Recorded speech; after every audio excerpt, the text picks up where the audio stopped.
Bienvenidos al canal de YouTube de la Escuela Superior de Guerra del Ejército, Escuela de Posgrado. Hoy día tendremos la ponencia del doctor Miguel Rodríguez Macay sobre la polarización en el contexto internacional. Seguidamente lo dejamos con el doctor Rodríguez y su ponencia. Muchísimas gracias, señor director de la Escuela Superior de Guerra del glorioso Ejército Peruano, Escuela de Posgrado, General Jorge Arévalo. Mi gratitud por la invitación a este simposio. Mi saludo a la honorable mesa de todos los que integramos este auditorio para las conferencias, dilectos académicos, profesionales, amigos todos. En verdad que yo me siento extraordinariamente feliz de volver a la cátedra, a la escuela, en este año que ha comenzado, y yo tengo aquí ya desde el año 2007, o sea, camino con tranquilidad, Dios mediante, a mis 20 años, desde que Edgardo Mercado Jarrín, mi maestro, me presentó a unos generales aquí para estar con ustedes. Y luego, el general Jorge Villanueva Verdales me a dictar en esta hermosa escuela. Yo quisiera comenzar mi exposición. Normalmente, ustedes saben, los que me conocen mucho, hablo y hablo, pero ahora he traído mi PPT. Les dije a mis hijas hace la semana pasada, ustedes son muy buenas y van a hacer el PPT que yo les voy a trasladar. Y este PPT lo he preparado con mucha dedicación para ustedes. Y quisiera entrar en una etapa rápida, pero muy rápida, de conceptualizaciones. Y las creo imprescindibles porque tenemos que mirar la geopolítica en su realismo político. La geopolítica no sirve cuando es geopolítica de la utopía o de la entelequia, sino del realismo político, que es lo que nos interesa. Por ejemplo, en algún momento, aquí en esta escuela, venían algunos y en otras, en el pasado decían, no va a haber más guerras. Las guerras se acabaron, por favor, Rodríguez Macay, hable de otra cosa, hablemos de la paz. Ahí está la guerra de Rusia con Ucrania. O sea, tenemos que mirar el mundo desde diversas perspectivas y todas ellas a partir de un elemento constructor que se llama geopolítica, cuyos elementos de juicio ya han sido expuestos por el doctor Contreras. Y yo voy a abordar en consecuencia el ámbito de la polarización del contexto internacional. Entonces, mi exposición gira en torno de la polarización del globo. Hoy, todo lo que estamos viendo nos sorprende. Yo los invito a que no se sorprendan. Porque toda la dinámica del sistema internacional pretérito ha sido siempre de polarizaciones. Ha sido siempre de pugnas, de contrastes. ¿Esto qué significa? Le pido al señor que me ayude con la máquina. Cada vez que ve que yo hago esto, va también cambiando. ¿Ya? Así me ayuda. Porque así nos podemos trabajar mejor. ¿Qué significa esto? Esta es una palabra que poco gusta a algunos académicos, pero yo siempre la digo en mis clases. Y porque los contrastes han sido siempre la expresión de la dialéctica planetaria. ¿Y por qué digo esto? Porque Carlos Marx y todos sus seguidores a posteriori monopolizaron e hicieron creer al mundo que la dialéctica era marxista. Por favor, nunca digamos eso. La dialéctica es hegeliana y construcción kantiana. La dialéctica es la ida y vuelta, los contrastes, los antagonismos. Y eso que en el fallo el siguiente, por favor, en el fallo de 1924, fallo de Mavromatis, el caso que la Corte Permanente de Justicia Internacional, la antecesora de la Corte Internacional de Justicia, había dicho que había una tesis, se opone a una antitesis. Eso lo llamó jurídicamente controversia. El fallo de 1924 que le sirvió a Perú para muchas cosas en su proceso de litigación internacional contra Chile en la Corte de la Haya. Alguien me decía, oye, doctor Marquey, ¿y por qué dices a cada rato el juicio contra Chile, la situación contra Chile? No, yo no estoy en contra de Chile, es que es contra Chile porque es un proceso dialéctico de contraste. Así se dice en el sistema internacional. El mundo es tesis, antitesis. Estados Unidos, Joe Biden dice una cosa, Vladimir Putin dice otra. Occidente piensa que Rusia invadió Ucrania, China no dice mucho, se queda callado, y Putin dice que ellos en verdad lo hacen por una suerte de guerra preventiva, es decir, se adelantan ante una amenaza por la OTAN. Tienen posiciones antitéticas, distintas, y esas posiciones distintas evidentemente nos han configurado que hayamos tenido pues en la historia de la sociedad internacional pretérita todo lo que ven allí, guerras, conflictos, tensiones, amenazas, riesgos, disuasiones, pugnas. Así ha sido el mundo.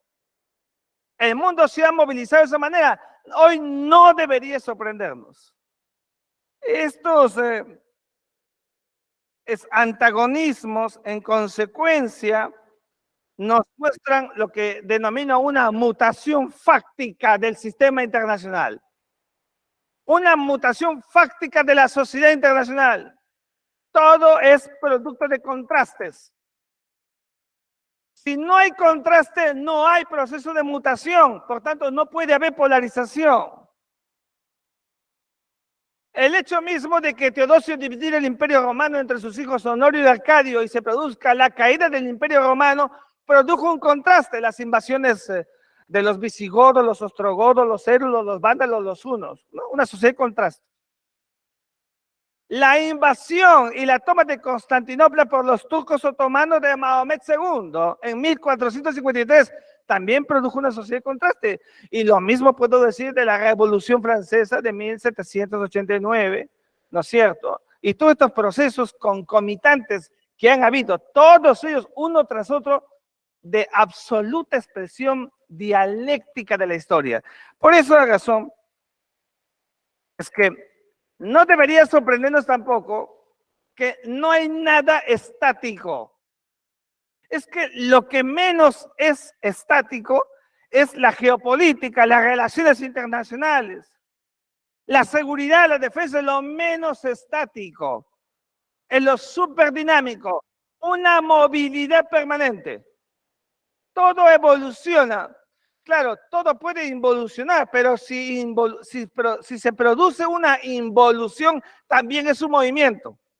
Solo que es un movimiento de retroceso, pero es un movimiento. Nada está estático. En consecuencia, la polarización deberíamos mirarla, no digo como una circunstancia de normalidad, sino que no deberíamos sorprendernos, porque la polarización está allí.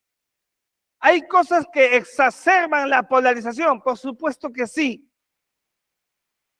Pero ¿qué cosa es en consecuencia de la polarización? Entonces, yo tengo una definición que me permito compartir con ustedes y podemos discutirla en las sesiones que vamos a tener luego, en los meses siguientes, en las clases de geopolítica a la que nos ha convocado nuestro director.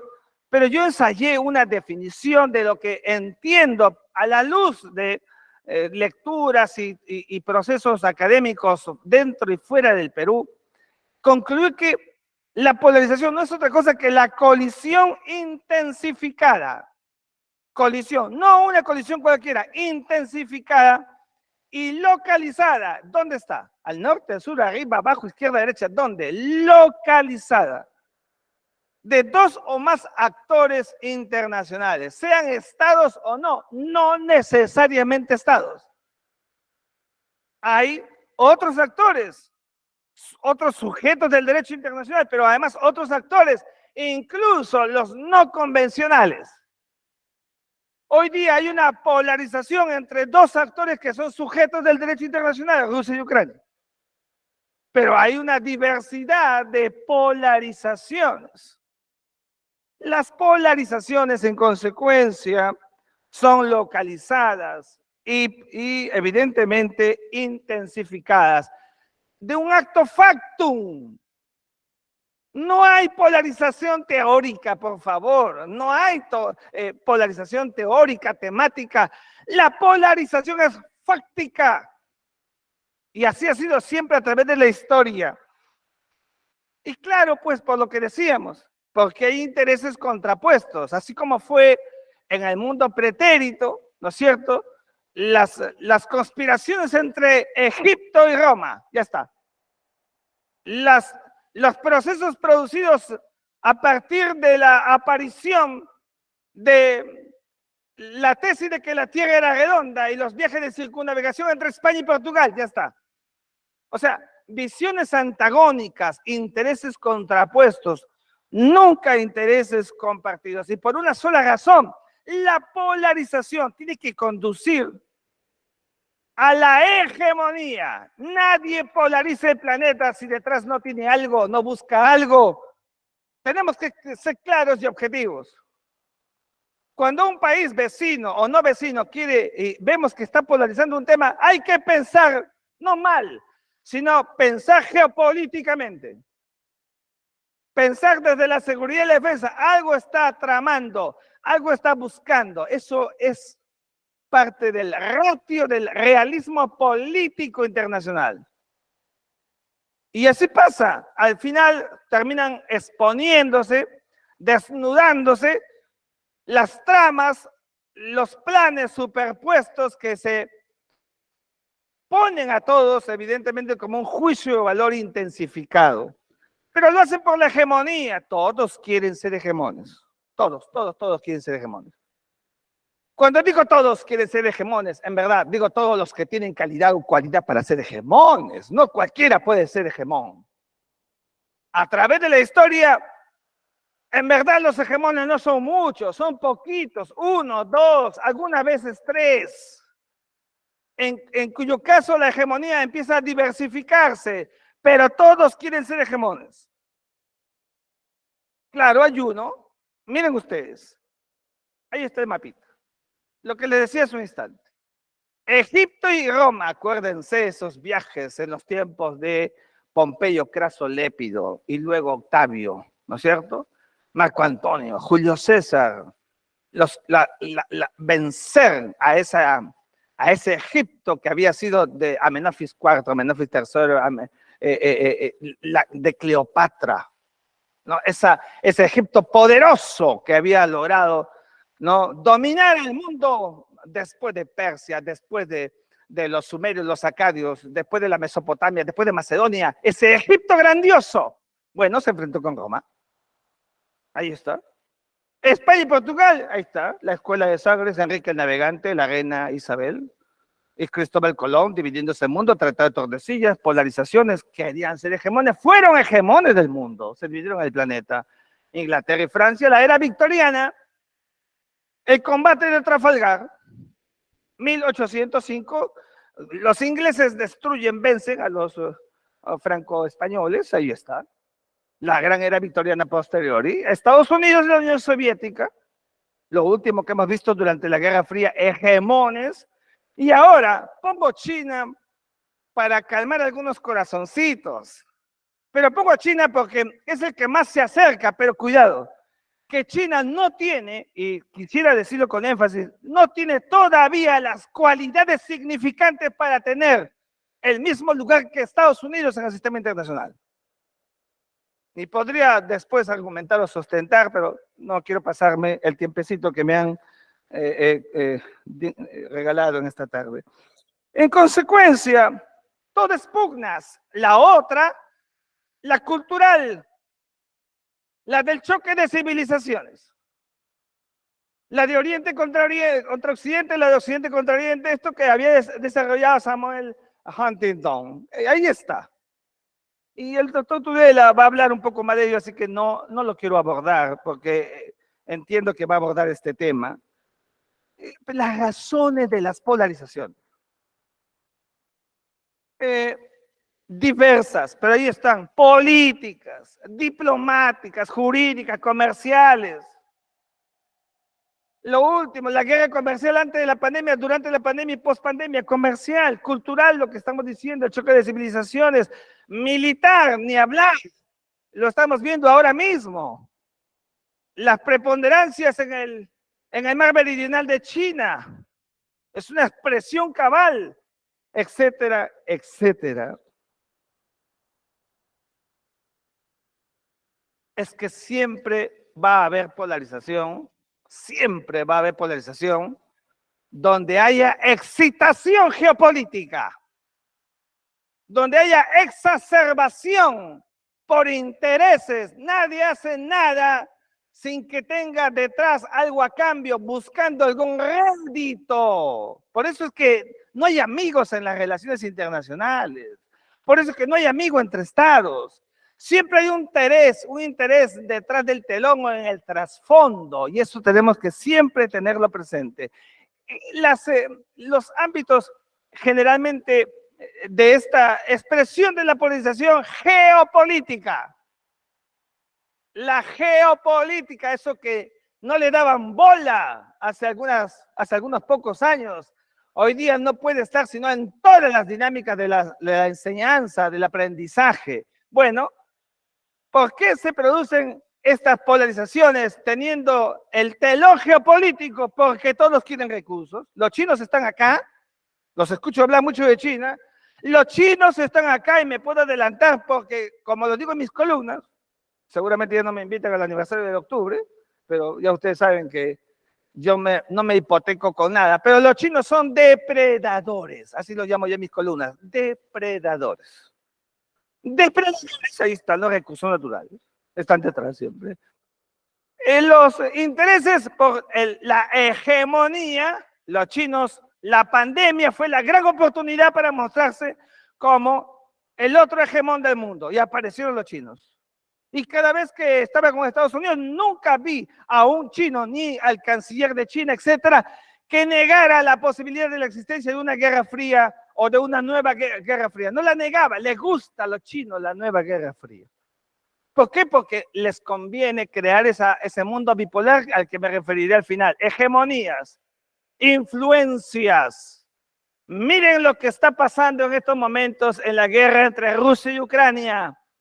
Estados Unidos, digo mejor, la OTAN, subrayo, apoya directa o indirectamente, sí, indirectamente a Ucrania, lo considera una amenaza a Rusia, su área de influencia, ya lo vimos.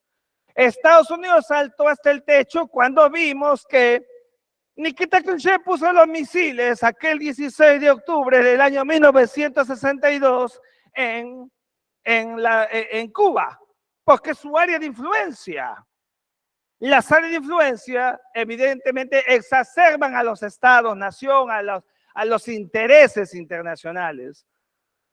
Posicionamientos, esto es muy importante, todos quieren posicionamiento. La India, de la cual se habla poco y hay que hablar mucho, acaba de crear un nuevo espacio geopolítico planetario. En los años 80 y 90, me acuerdo mucho cuando estaba yo en la Cancillería, joven, ¿no es cierto? ¿No? Y Francisco Tudela era canciller, y no estoy diciendo que seas anciano ni viejo, eres un joven canciller. Pero me acuerdo mucho que se hablaba de la cuenca del Pacífico, unos libros azules, me acuerdo. ¿Ah? Y luego en los años 2000, la primera década del Asia-Pacífico, la fortaleza de APEC, hoy 2023, hablamos y mucho del Indo-Pacífico. Ahí está el posicionamiento de la India, solapa, ya aparece ¿De quién se habla? Mirada prospectiva 2100, 2150. La India, que por supuesto la semana pasada acaba de pasar a los chinos en población planetaria, como todos sabemos, como en población mundial. Estrategias, las estrategias salen todas. Mientras los chinos juegan y hacen un ajedrez con Arabia Saudita e Irán, se meten en la foto, una foto histórica de Estados Unidos. Ahí está Jimmy Carter cuando arregla el problema entre Egipto e Israel. Ahí está Bill Clinton cuando arregla el problema entre Palestina e Israel. Problemas que han continuado, por supuesto, en el caso de Palestina e Israel, pero ahí está la foto de Estados Unidos. Esa foto se la quita China y se mete en el ámbito de Arabia Saudita, el primer productor mundial del planeta de petróleo, el aliado estratégico de Estados Unidos, nada más y nada menos, con su enemigo, archienemigo, chiita, Irán. Esa foto China estratégicamente se la devuelve y entonces ve por el otro lado. Yo sigo posicionando el AUKUS, se acabó, para darle a China por el otro lado, porque son intereses que van apareciendo y van surgiendo, una lid de estados para crear sus espacios con geopolítica como consecuencia. Y claro, podría hablar mucho más, yo diría las conveniencias que son harto conocidas, porque, miren, la conveniencia es el ABC para la construcción geopolítica de un estado. No me digan que no, seamos claros. Porque no hay moral. Porque como le decía Richelieu al rey de Francia, los intereses se superponen y yo que soy cura dejo la moral, porque la moral no es propia de la seguridad, de la defensa, de la estrategia, de la geopolítica, no es propia de ella. No hay moral que valga. Por esa razón, por conveniencia, cuando Canadá compró 5 veces el número de sus poblaciones, de su población, 5 veces las vacunas, algunos dijeron hasta el techo, qué inmoral, cómo es posible. Y me preguntaron a mí, mire, ¿cómo quieres que te responda? Bueno, yo te voy a responder como profesor de seguridad y defensa, como internacionalista. Lo que te quiero decir es que lo que hizo Canadá está bien, porque los estados no piensan en la moral, sino en los intereses, prospectiva, la seguridad del pueblo. Por eso todos los estados tienen derecho a ello. Por eso que cuando Chile decide, ¿no es cierto?, expulsar o deportar a los extranjeros indocumentados, qué inmorales son, qué tonto, cómo te falta lectura. Entendamos que es parte de la política de Estado, que no es moral, sino que es política de Estado. Y a los que no entienden eso, que vengan a la Escuela de Guerra del Ejército del Perú para que podamos afinarlo y entender lo que significa una mirada, en verdad, en la tónica de una verdadera perspectiva en la formación. Nosotros por eso no deberíamos entrar en las candideces que a veces se ingresan desde diversos ángulos en el sistema internacional, sobre todo en América Latina. En la historia de las relaciones internacionales no lo voy a desarrollar, pero ahí están, se las he puesto un poco lo que venía diciendo, conquistas. Todas son conquistas. Jus territoriales, como ha sido la historia de la sociedad internacional. Todo ha sido conquistas en la historia del mundo. La última es la que hemos visto ahora con la guerra de Ucrania con Rusia, pero también la hemos visto en el pasado, nos pasó con Chile, como no, la guerra del Pacífico que ya pasó, pero así fue, así se construyeron los pueblos. Por predominio religioso, claro, la Gran Edad Media, así fue, ¿no es cierto? El cristianismo frente a la aparición del Islam de Mahoma el 632 después de Cristo y todo ese proceso ulterior y los procesos del predominio religioso ulterior en la historia de la sociedad internacional, la propia Santa Alianza que se configuró al comienzo del siglo XIX para acabar con Napoleón Bonaparte, que había trastocado toda la geopolítica del sistema internacional europeo. La hegemonía marítima, iba a hablar otra vez de Trafalgar, pero ahí está. Vean ustedes lo que está pasando en el mar meridional de China. La puerta de salida para China, los chinos están desesperados.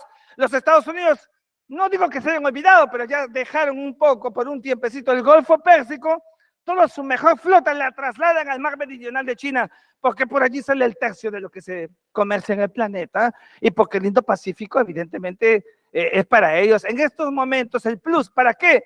Para neutralizar a China y para empoderar a una Australia que no solamente ahora se le debe mirar por los canguros, sino porque es estratégicamente el espacio que los Estados Unidos con el Reino Unido han creado en el sur del mundo asiático.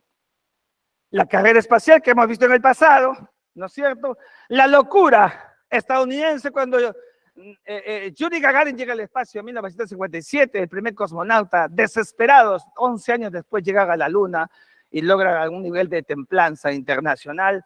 La carrera espacial, ahí está, fenómenos de polarizaciones en el sistema internacional, el predominio ideológico, ahí está, capitalismo frente al comunismo que ha gobernado toda la ciclicidad de las relaciones internacionales del siglo XX, la segunda parte, con Estados Unidos y la Unión Soviética, que me libera de más explicaciones.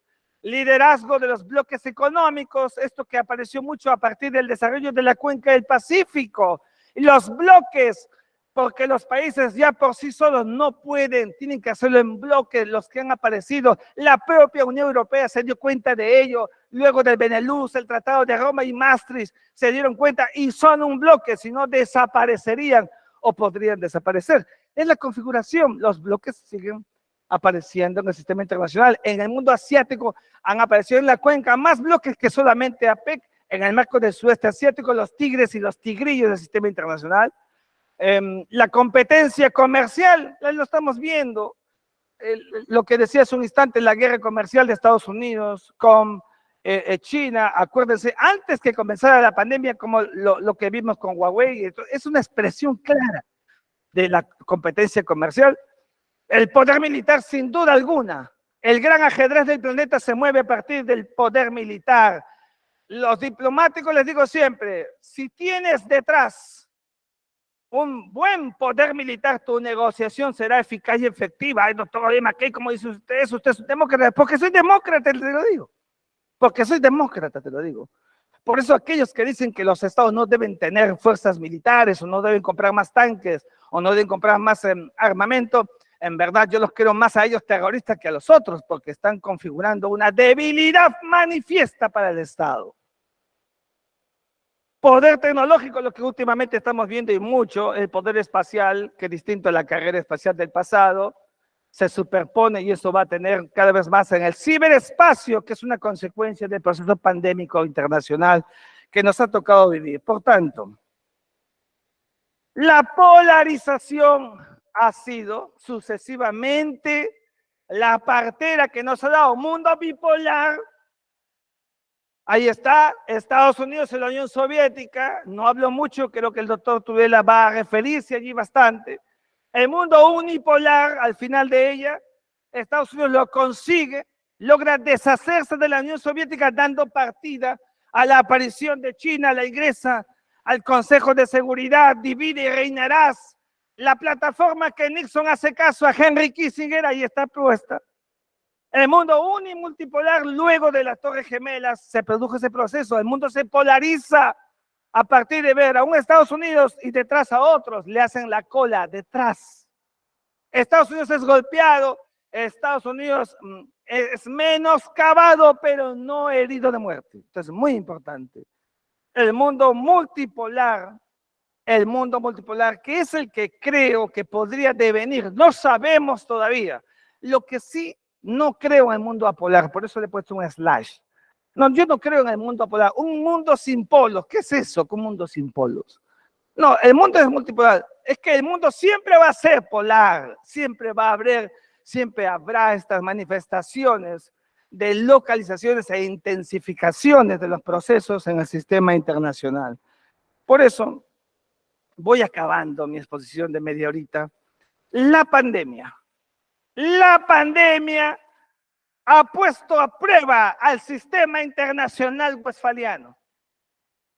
Estoy muy ilusionado porque estoy terminando de trabajar, una separata que la voy a compartir para mis sesiones aquí en octubre, septiembre, sobre el sistema westfaliano.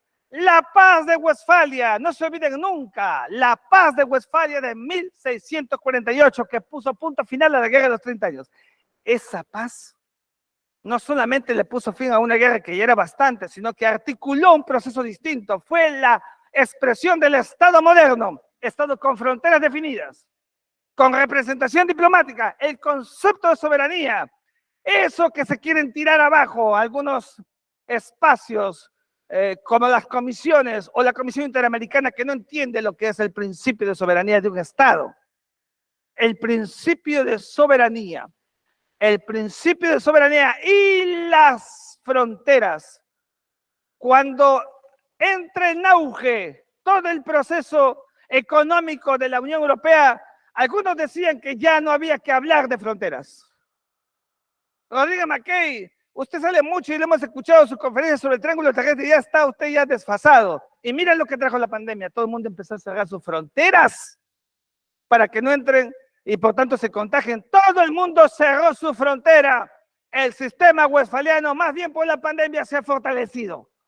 Distinto es que los progresistas en el sistema internacional contemporáneo lo quieran tirar abajo. Eso es distinto y de eso podríamos hablar en algún otro momento. Pero el sistema westfaliano ha sido puesto a prueba. Yo no creo en un mundo sin sistema westfaliano porque sería un mundo en verdad anarquizado. Y la última prueba, lo que acaba de pasar en la frontera peruano-chilena.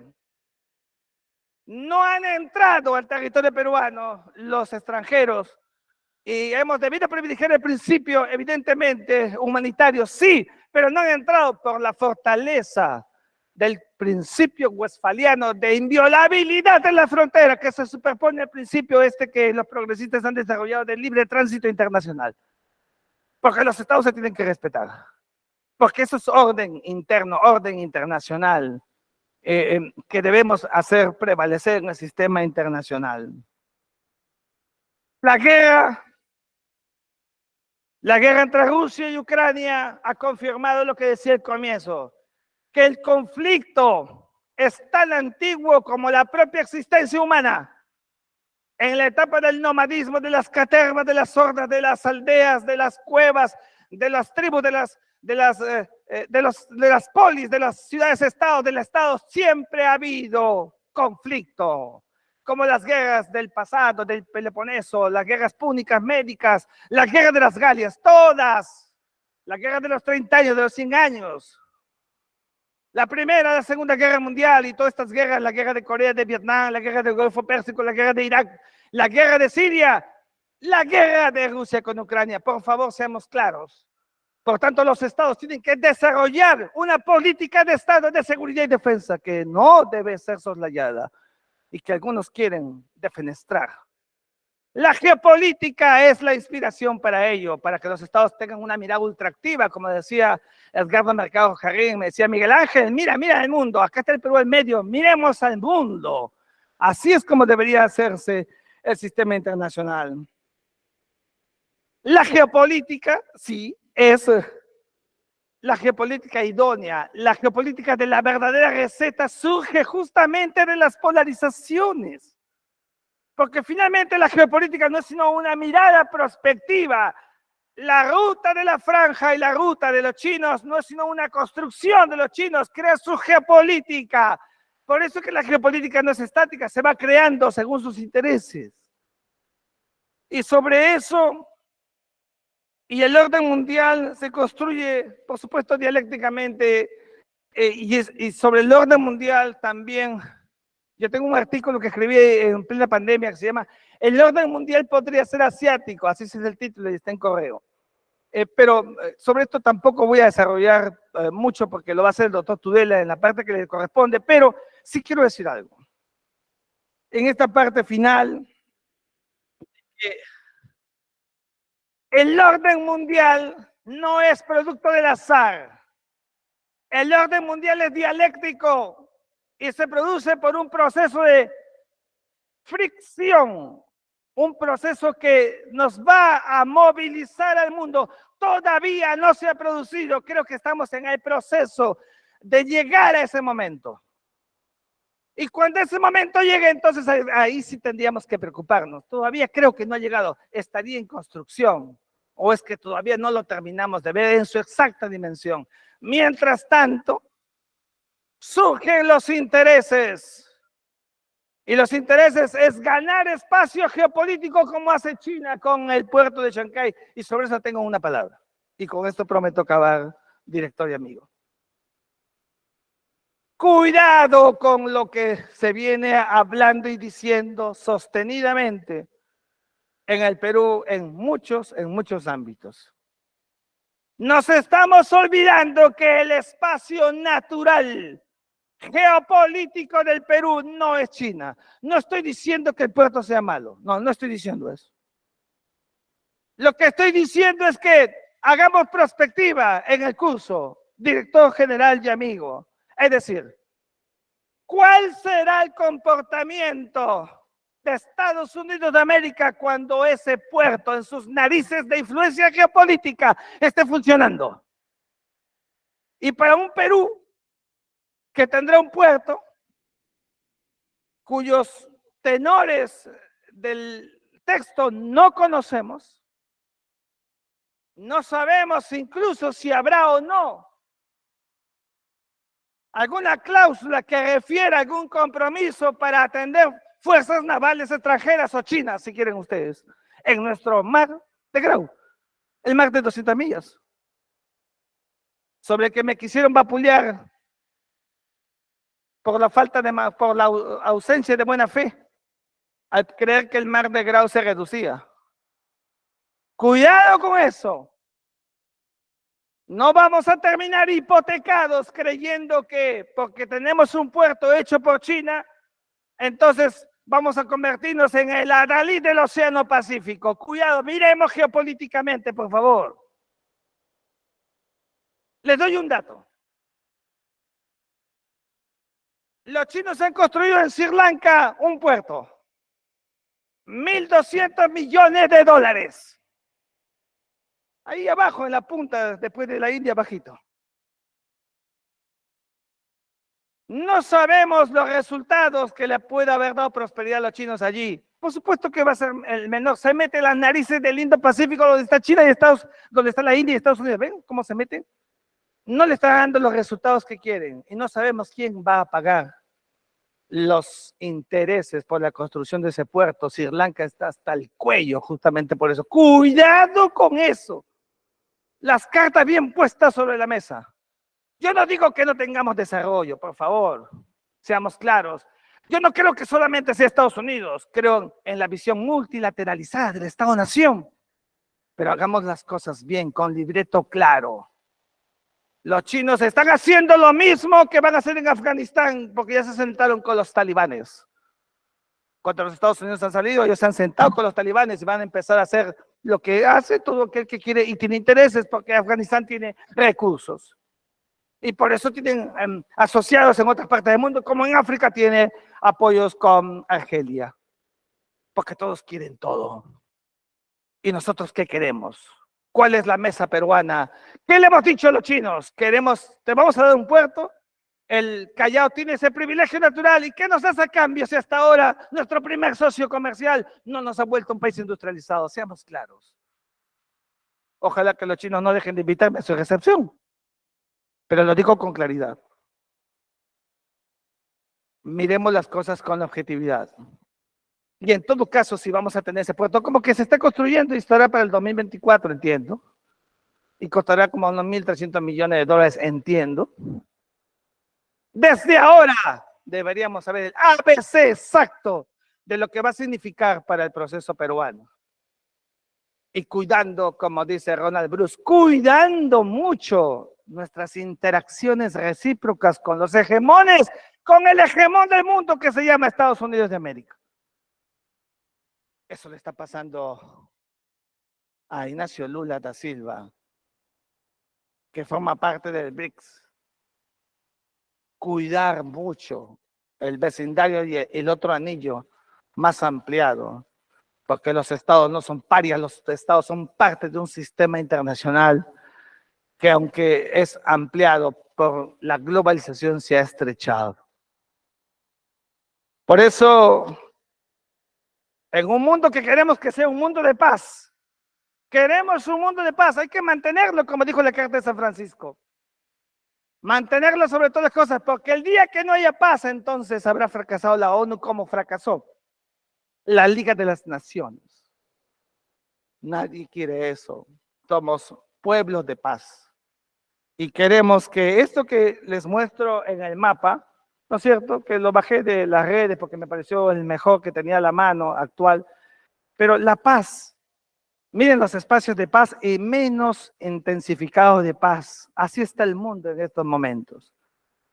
Este es un libreto para que el Consejo de Seguridad de la ONU se ponga realmente a trabajar en el concepto de la paz a partir de la defensa. No del ataque, sino de la defensa, como corresponde a un sistema internacional. Yo espero y aspiro que la geopolítica se convierta en el verdadero baluarte, no solamente en la formación castrense, porque la geopolítica no es castrense, no es militar, la geopolítica es de todos. Debería enseñarse geopolítica, los médicos deberían saber geopolítica, los ingenieros deberían saber geopolítica, todos, los curas deberían saber geopolítica, todos, porque es la manera de cómo se observa al mundo en el que vivimos y al país en el que estamos. Señor director, muchas gracias por la invitación, muy amables.